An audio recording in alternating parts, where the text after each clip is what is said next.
भय का मूल कारण। महाराज जी, तुम कहाँ से आ रहे हो?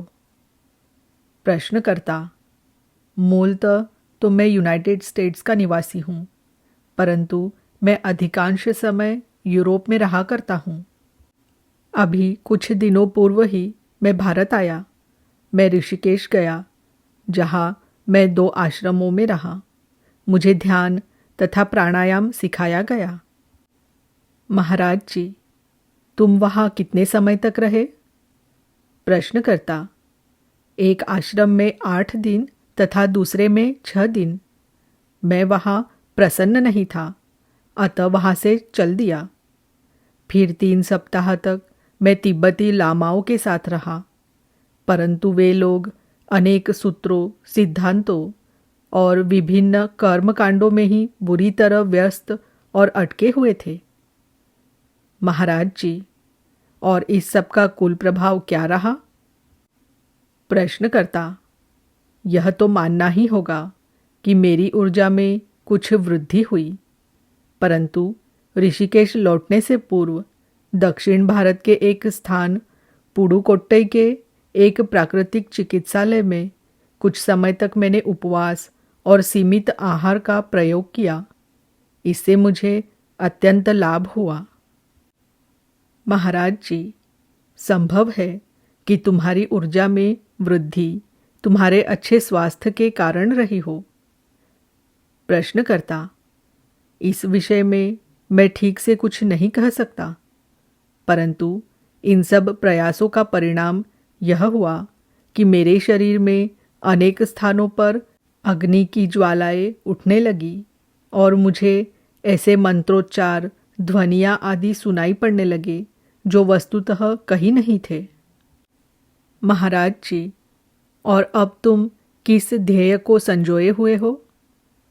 प्रश्नकर्ता, अच्छा, आप ही बतलाइए कि आखिर हम सभी किस वस्तु को खोज रहे हैं? कोई सत्य, कुछ आंतरिक सुनिश्चय, कुछ वास्तविक प्रसन्नता, यही सब तो। आत्म साक्षात्कार की विभिन्न पद्धतियों में जागरूकता के विषय में इतना अधिक कहा सुना जाता है कि सामान्यतः हर कोई इसी निष्कर्ष पर पहुंचता है कि जागरूकता ही अपने आप में सर्वोच्च वास्तविकता है। क्या सचमुच ऐसा ही है? देह की देखभाल मस्तिष्क द्वारा की जाती है। मस्तिष्क को चेतना प्रकाशित करती है। जागरूकता चेतना पर दृष्टि रखती है। क्या इस जागरूकता से परे भी कुछ है? महाराज जी, तुम्हें यह कैसे ज्ञात होता है कि तुम जागरूक हो? प्रश्नकर्ता, मैं जानता हूँ कि मैं हूँ। इसे किसी अन्य रूप से कह सकने में मैं असमर्थ हूँ। महाराज जी, इसे समझने हेतु जब तुम मस्तिष्क से चेतना तक और चेतना से जागरूकता तक सावधानीपूर्वक अनुशीलन करते हो, तो तुम पाते हो कि इन सब में द्वैत की उपस्थिति बनी ही रहती है। जब तुम जागरूकता से भी परे चले जाते हो, तब द्वैत रहितता की एक अवस्था भी आती है, जिसमें किसी प्रकार की प्रत्यभिज्ञा नहीं बचती। केवल शुद्ध सत ही शेष रहता है। और यदि सत शब्द से तुम कुछ विशिष्ट होने का भाव ग्रहण करते हो, तो उसे असत भी कहा जा सकता है। प्रश्नकर्ता, जिसे आप शुद्ध सत कहते हैं, क्या वह वैश्विक सत्ता अर्थात हर वस्तु की सत्ता ही है? महाराज जी, हर वस्तु कहने पर व्यष्टियों के किसी समूह का बोध होता है। शुद्ध सत में व्यष्टि की भावना तक अनुपस्थित रहती है। प्रश्नकर्ता, क्या शुद्ध सत और व्यष्टि सत्ता में परस्पर कोई संबंध होता है? महाराज जी, जो है और जो केवल प्रतीत होता है, उन दोनों के मध्य कोई संबंध कैसे संभव है? क्या समुद्र और उसकी तरंगों के मध्य कोई संबंध होता है? वास्तविक ही अवास्तविक के प्राकट्य और विलोपन को संभव करता है। अनित्य क्षणों का क्रम काल के भ्रम को उत्पन्न तो अवश्य करता है, परंतु शुद्ध सत की कालातीत अवस्था गतिशील नहीं होती, क्योंकि किसी भी गतिविधि के होने हेतु एक गतिरहित पृष्ठभूमि तो आवश्यक होती ही है। यह तो स्वयं ही सब की पृष्ठभूमि होता है। जब इसे तुम एक बार अपने आप में पा लेते हो, तो तुम जान जाते हो कि तुमने उस स्वतंत्र सत्य को, जो सारे विभेदों और पृथकताओं से परे है, कभी खोया ही नहीं था। परंतु इसे तुम चेतना के अंतर्गत खोजने का प्रयास मत करो, वहाँ तुम इसे न पा सकोगे। इसे कहीं भी मत खोजो, यह कभी भी प्राप्त न होगी, क्योंकि कोई भी वस्तु इतनी सक्षम नहीं कि इसे अपने भीतर धारण कर सके। इसके विपरीत यही प्रत्येक वस्तु को धारण किए हुए है और यही प्रत्येक वस्तु को अभिव्यक्त भी करती है। यह दिन के उस प्रकाश की भांति है जो स्वयं अदृश्य रहते हुए भी प्रत्येक वस्तु को दृश्य वस्तु की तरह प्रकट करता है। प्रश्नकर्ता: महोदय, आपके इस कथन का कोई अर्थ नहीं निकलता कि वास्तविकता को चेतना के अंतर्गत नहीं पाया जा सकता। फिर मैं इसे अन्यत्र कहाँ खोजूं? आप स्वयं इसे किस रूप में ग्रहण करते हैं? महाराज जी, यह बिल्कुल सरल सी बात है। यदि तुमसे यह पूछा जाए कि तुम्हारे मुंह का स्वाद तुम्हें कैसा प्रतीत होता है, तो तुम केवल इतना ही कह सकोगे, यह न तो मीठा है, न कटु, न खट्टा है, न कसेला, न तीक्ष्ण है, न खारा। जब इनमें से कोई भी स्वाद नहीं होता, तभी यह वास्तविक होता है। ठीक इसी प्रकार जब सारे विभेद तथा प्रतिक्रियाएं मिट जाती है, तो जो शेष रह जाता है वह सरल ठोस वास्तविकता मात्र है। प्रश्नकर्ता: मैं तो बस इतना ही समझ सकता हूँ कि मैं एक अनादि भ्रम में फंसा हुआ हूँ और मुझे यह भी नहीं मालूम कि इसका अंत कैसे हो सकेगा। यदि ऐसा होना संभव था तो यह बहुत पहले हो चुका होता, क्योंकि जितने अवसर भविष्य में मुझे मिलेंगे उतने तो अतीत में भी अवश्य आए होंगे। जो अभी तक न घट सका वह घट पाना संभव नहीं है, या यदि कभी यह घटा भी होगा तो स्थायी न हो सका। इन सारे अनकहे लाखों वर्षों के उपरांत भी हमारी इस शोचनीय अवस्था में दो ही संभावनाएं छिपी हो सकती है। सबसे अच्छी कोई संभावना हो तो वह यही हो सकती है कि हमारा अंतिम पर्यवसान ही हो जाए, और सबसे बुरी यह कि हम इस अंतहीन और अर्थहीन पुनरावृत्ति से निरंतर गुजरते रहे। महाराज जी, तुम्हारे पास इस बात का क्या प्रमाण है कि तुम्हारी वर्तमान अवस्था अनादि और अंतहीन है? अपने जन्म होने से पहले तुम किस अवस्था में थे? तुम्हारी मृत्यु हो जाने के पश्चात तुम किस अवस्था में होंगे? और तुम्हारी वर्तमान अवस्था के संबंध में तुम कितना कुछ जानते हो? तुम तो इतना भी नहीं जानते कि आज प्रातः उठने से पूर्व तुम्हारी क्या अवस्था थी।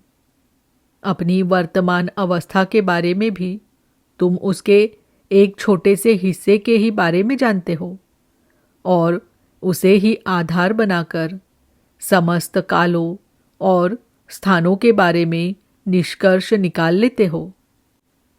संभव है कि तुम बस स्वप्न ही देख रहे हो और यह कल्पना करते हो कि तुम्हारा स्वप्न एक शाश्वत वस्तु है।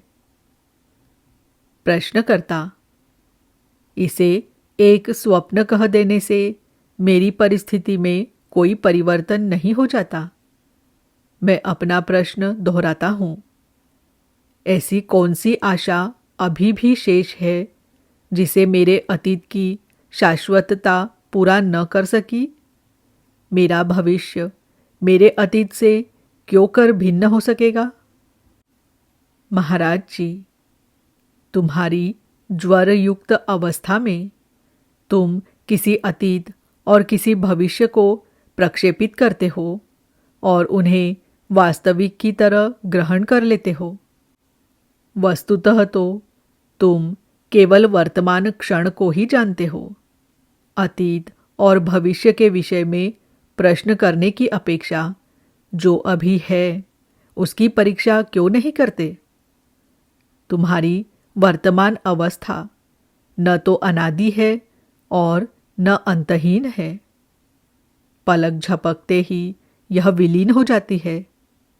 ध्यानपूर्वक इसका निरीक्षण करो कि यह कहाँ से प्रकट होती है और कहाँ खो जाती है। जल्दी ही तुम इसकी पृष्ठभूमि में स्थित कालातीत वास्तविकता को अनावरित कर लोगे। प्रश्नकर्ता, मैंने पहले कभी ऐसा क्यों न किया?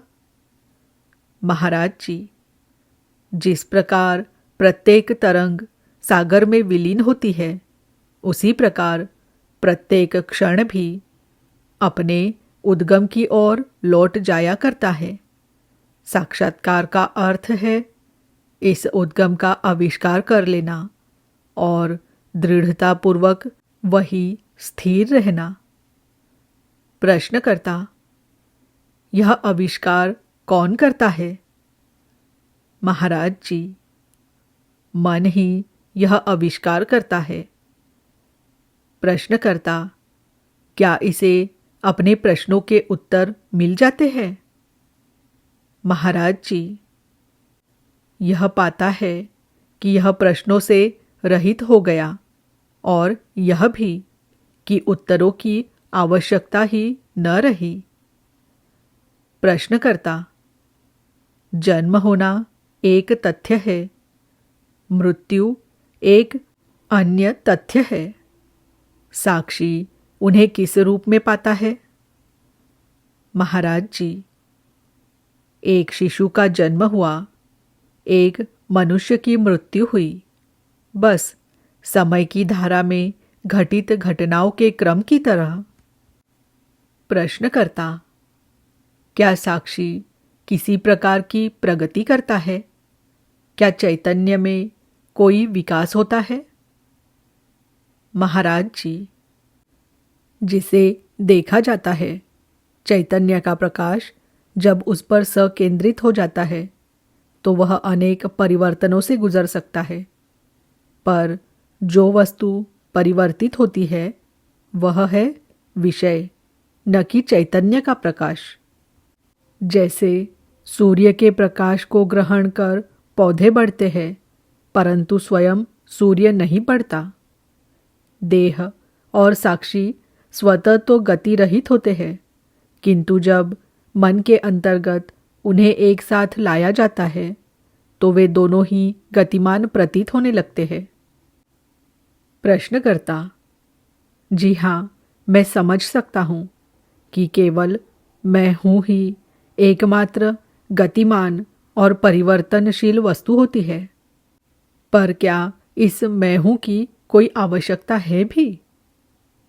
महाराज जी, इसकी भला किसे आवश्यकता होगी? यह बस विद्यमान भर है। अभी इसका आरंभ था और इसकी समाप्ति भी होगी। प्रश्नकर्ता, मैं हूँ के विदा हो जाने पर क्या शेष बचता है? महाराज जी, वही जो न आता है और न जाता है। यह तो लोभी मन ही होता है जो कि उन्नति और पूर्णत्व की ओर होने वाले तथाकथित विकास की धारणा का सृजन कर लेता है। वह स्वयं ही अव्यवस्था उत्पन्न करता है और फिर व्यवस्था की बातें करता है, विनाश करता है और फिर सुरक्षा खोजता है। प्रश्नकर्ता, क्या प्रारब्ध में, कर्म में किसी प्रकार की उन्नति होती है? महाराज जी, कर्म तो उन ऊर्जाओं का संग्रह भर होता है जिनका व्यय किया जाना अभिशेष है, उन अतृप्त कामनाओं तथा भयों का संग्रह जिन्हें समझा नहीं गया है। पर यह आवश्यक नहीं कि सदैव ऐसा ही रहे। अपने भयों के मूल कारणों को अर्थात स्वयं से अपने अपरिचय को समझो और अपनी कामनाओं के मूल कारण अर्थात आत्मोपलब्धि की आतुरता को समझो और तब तुम्हारा सारा कर्म किसी स्वप्न सा विलीन हो जाएगा। धरती और स्वर्ग के बीच जीवन तो सतत प्रवाहमान है। कोई भी वस्तु कभी नष्ट नहीं होती, बस देह उत्पन्न होती है, बढ़ती है और क्षीण होकर मिट जाती है। प्रश्नकर्ता, व्यक्ति और साक्षी के मध्य क्या संबंध है? महाराज जी, उनमें परस्पर किसी प्रकार का संबंध संभव नहीं, क्योंकि वे दोनों एक ही वस्तु है। विभाजन मत करो और विभाजन कर उनके परस्पर संबंध को खोजने का प्रयास भी मत करो। प्रश्नकर्ता, यदि दृष्टा और दृष्ट एकमेव है तो यह पृथकता अस्तित्व में आई ही कैसे? महाराज जी, अपने स्वाभाविक स्वरूप से ही जो सदवस्तु है, विविधता और विभिन्नता रखने वाले नामों तथा रूपों से मुग्ध होकर तुम उसमें भेद रखते हो और इस प्रकार जो मूलतः अखंड है उसे खंड खंड कर बैठते हो। संसार विविधताओं से समृद्ध है, परंतु अपनी भ्रांतिवश तुम स्वयं को इससे अपरिचित और भयभीत अनुभव करते हो। यदि कोई संकट में है तो वह है देह, तुम नहीं।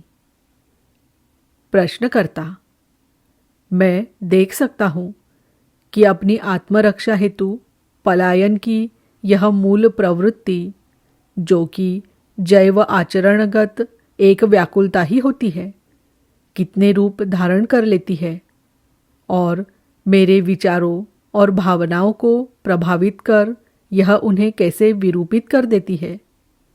परंतु यह व्याकुलता अपना अस्तित्व कहाँ से पाती है?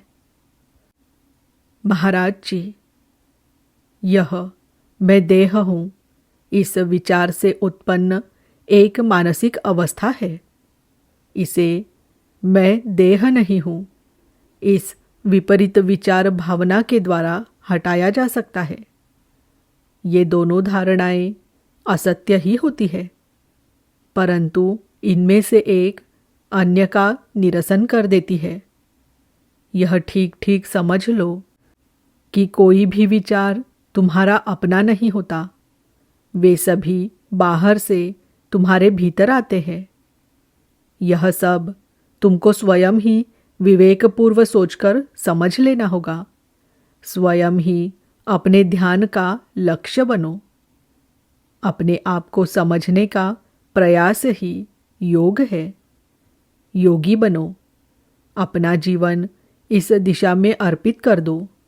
चिंतन करो, मनन और अन्वेषण करो और इसे तब तक चलते रहने दो जब तक कि तुम त्रुटि के मूल तक और उससे परे स्थित सत्य तक न पहुंच जाओ।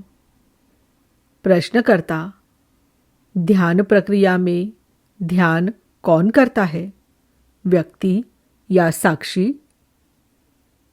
महाराज जी, ध्यान स्वैच्छिक संकल्प का ऐसा एक प्रयास होता है जिसमें चेतना की उच्चतर अवस्थाओं का भेदन किया जाता है और अंततः तो उनसे भी परे हो जाना होता है।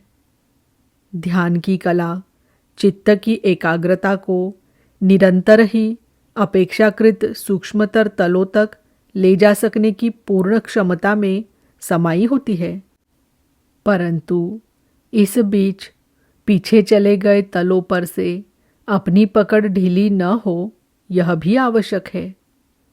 एक प्रकार से यह मृत्यु को नियंत्रण में कर लेने जैसी बात होती है। प्रारंभ निम्नतम तलों से किया जाता है। सामाजिक परिस्थितियाँ, रीति रिवाज और आदतें, भौतिक परिवेश, आसन और श्वास प्रश्वास, इंद्रियाँ, उनके संवेग और संवेदन, मन, इसकी संवेदनाएं और अनुभूतियाँ, यह तब तक आवश्यक होता है जब तक कि व्यक्तित्व की संपूर्ण क्रिया प्रणाली को ही नहीं समझ लिया जाता और उस पर दृढ़ता से अंकुश नहीं लग जाता। ध्यान की अंतिम अवस्था तब उपलब्ध होती है जब निजता का भाव, सेंस ऑफ आइडेंटिटी, मैं यह हूँ से, मैं ऐसा हूँ से, मैं साक्षी मात्र हूँ से, यह इस प्रकार से है से और निर्वैयक्तिक रूप से निजी शुद्ध सत्ता के विषय से संबंधित समस्त धारणाओं से स्वतंत्र हो जाता है। पर जब तुम ध्यान हेतु उद्यत होते हो तब तुम्हें ऊर्जा से भरा होना चाहिए। निश्चित ही यह कोई अंशकालिक क्रियाकलाप नहीं है। अपनी रुचियों और गतिविधियों को अपनी आवश्यकताओं तक और अपने पर आश्रित जनों की न्यूनतम आवश्यकताओं को पूरा करने तक ही सीमित रहने दो। अपनी सारी शक्तियों और समय को उस दीवार को तोड़ने हेतु सुरक्षित रखो जिसे तुम्हारे मन ने तुम्हारे चारों ओर निर्मित कर रखा है। विश्वास रखो, तुम्हें निराशा न होगी। प्रश्नकर्ता, मैं यह कैसे जान सकता हूँ कि मेरा अनुभव वैश्विक है? महाराज जी, तुम्हारी इस ध्यान साधना के अंत में सब कुछ प्रत्यक्ष ही जान लिया जाता है। जिस प्रकार सागर की प्रत्येक बूंद में सागर के सारे जल का स्वाद छिपा होता है और जान लिया जाता है, उसी प्रकार प्रत्येक क्षण में शाश्वती का स्वाद छिपा होता है। प्रत्येक क्षण उसे प्रकट भी करता है। परिभाषाओं और व्याख्याओं का इस दृष्टि से महत्व तो होता है कि उनसे और अधिक अन्वेषण करने के लिए प्रोत्साहन मिलता है, परंतु तुम्हें उनसे परे उस तक पहुंचना होगा जो कि निषेधात्मक शब्दों के प्रयोग के अतिरिक्त अन्य सब प्रकार से अपरिभाषेय और अनिर्वचनीय है। और अंतिम दृष्टि से देखें तो वैश्विकता और शाश्वतता आदि भी धारणाएं ही तो होती है जो स्थान और अनित्यता के संदर्भ में उनसे विपरीत भावों को प्रकट करती है।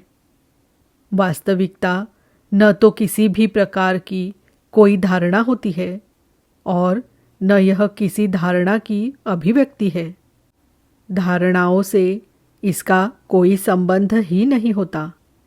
केवल अपने मन पर ध्यान दो, इसके विपर्ययों और अशुद्धियों को दूर करो। यदि तुम्हें अपनी निज आत्मा का आस्वाद एक बार भी मिल जाए तो तुम इसे सर्वत्र ही और सदैव पाओगे। यदि एक बार तुम इसे जान लो तो इसे तुम कभी भी नहीं खो सकते। परंतु इसके लिए तुम्हें अपने आप के लिए तीव्र, यहाँ तक कि कठोर, श्रमपूर्ण ध्यान के अवसर निर्मित करने होंगे। प्रश्नकर्ता: आपकी दृष्टि से ठीक ठीक वह क्या हो सकता है जिसे मैं करूं? महाराज जी, अपने हृदय और मन को पूर्णतः मैं हूं के चिंतन मनन में यह क्या है, कैसे है, इसका स्रोत, इसका जीवन और इसका अर्थ क्या है, इस अन्वेषण के प्रति समर्पित कर दो। यह बहुत सीमा तक किसी कुएं को खोदने जैसी बात है। जब तक तुम जीवनदायी जल की सतह तक नहीं पहुंच जाते, तब तक तुम हर उस वस्तु का त्याग करते रहते हो जो कि जल नहीं है। प्रश्नकर्ता: मुझे यह कैसे ज्ञात होगा कि मैं सही दिशा में अग्रसर हूं? महाराज जी, तुम्हारे कार्य के प्रति बढ़ती लगन, स्पष्टता और भक्ति की प्रगति से तुम्हें इसका प्रमाण मिलेगा। प्रश्नकर्ता: हम यूरोपवासियों को मौन रह पाना बहुत कठिन प्रतीत होता है। हम लोग संसार से अधिक जुड़े होते हैं। महाराज जी, अरे नहीं, तुम लोग स्वप्नशील भी होते हो। हम में बस हमारे स्वप्नों की विषय वस्तु की दृष्टि से ही अंतर है। तुम लोग पूर्णता के पीछे लगे रहते हो भविष्य में। हम लोग इसकी खोज के लिए चेष्टारत रहते हैं अभी। केवल सीमित को ही पूर्णता प्रदान की जा सकती है, असीम तो वैसे ही परिपूर्ण है। तुम पूर्ण ही हो, बस तुम इस बात को जानते भर नहीं हो। अपने आप को जानना सीखो और तुम आश्चर्यों के समक्ष खड़े हो जाओगे। तुम्हें जिसकी आवश्यकता है वह तुम में पहले से ही विद्यमान है। बस इतना भर करो कि अपने प्रति आदर और प्रेम युक्त होकर स्वयं तक पहुँचो। आत्मनिंदा और आत्मसंदेह भयावह भूले हैं। कष्टों से अपनी रक्षा करने और सुख की खोज का तुम्हारे द्वारा किया जा रहा सतत प्रयास इसी बात का लक्षण है कि तुम स्वयं से प्रेम करते हो। इस विषय में मेरा आग्रह यही है कि स्वयं के प्रति अपने इस प्रेम को परिपूर्ण होने दो। स्वयं को किसी भी वस्तु से वंचित न रखो। अपने को स्वयं ही अनंतता और शाश्वतता का उपहार दो और यह खोज लो कि तुम्हें उनकी कोई आवश्यकता नहीं है। तुम उनसे परे हो।